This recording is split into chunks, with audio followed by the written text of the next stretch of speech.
The Negev desert in southern Israel is small in size, but full of many surprises. The Bible mentions the desert as the place where the Israelites wandered for 40 years while finding their way to the Holy Land after being exiled from Egypt. It is called the land of milk and honey. And that means that you have to have your goats here for the milk and of honey for, of course, the bees. And they came from Kadesh, which is here on the western perimeter. That's where Miriam died as well. And we go all the way to the Scorpion Pass, which is just behind us here on the left of the Mount Hor, the Mount Sin.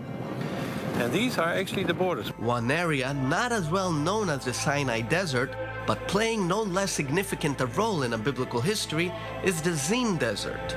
After they went to Kadesh Barnea, and of course the spies went to seek out the land and explore it, they came back.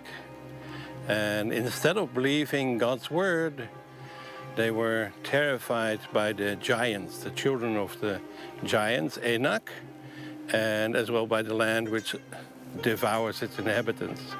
And so they didn't believe in God that he would lead them there and drive out the inhabitants.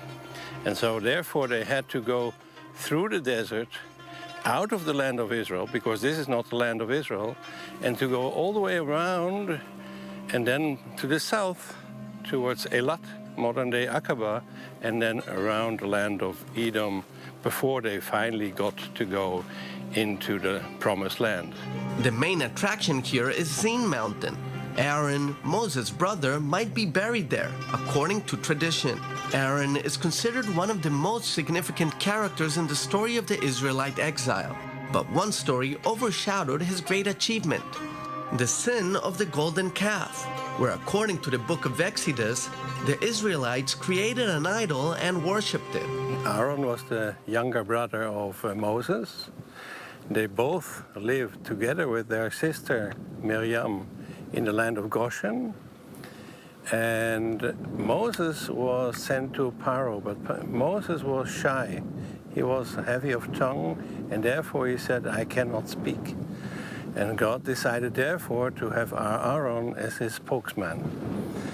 And it's a very dominant position.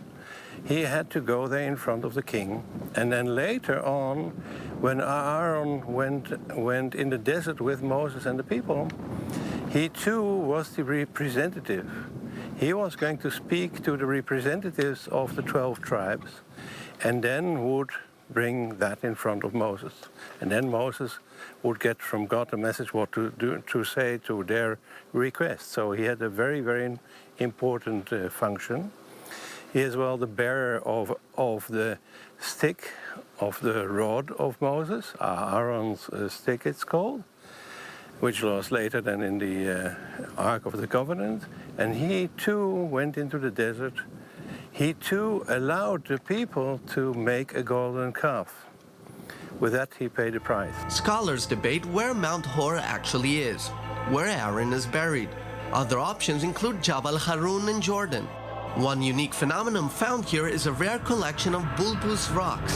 Well, it's a very unique phenomenon. As you can see, there's everywhere around us are these stones, and there's not a real explanation what this caused to be. They're limestone, obviously. They've got them everywhere in the country. You've got these kind of limestones, but nowhere else we have a concentration like this. As if somebody just was sowing these stones on the surface on purpose. So we don't really know, but it is definitely a remnant of a mountain where these stones, they come out of the seabed. So it's a sedimentary stone which came up, which was lifted up, and then everything around it is eroded away, and these were left like they are as we see them here. Not on purpose, nobody did that, it just occurred here.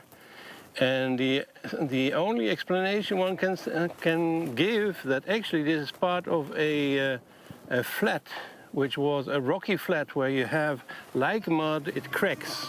The Book of Numbers describes Aaron's dramatic death scene. The whole Israelite community set out from Kadesh and came to Mount Hor. At Mount Hor, near the border of Edom, the Lord said to Moses and Aaron, Aaron will be gathered to his people. He will not enter the land I give the Israelites, because both of you rebelled against my command at the waters of Meribah. Get Aaron and his son Eleazar and take them up Mount Hor.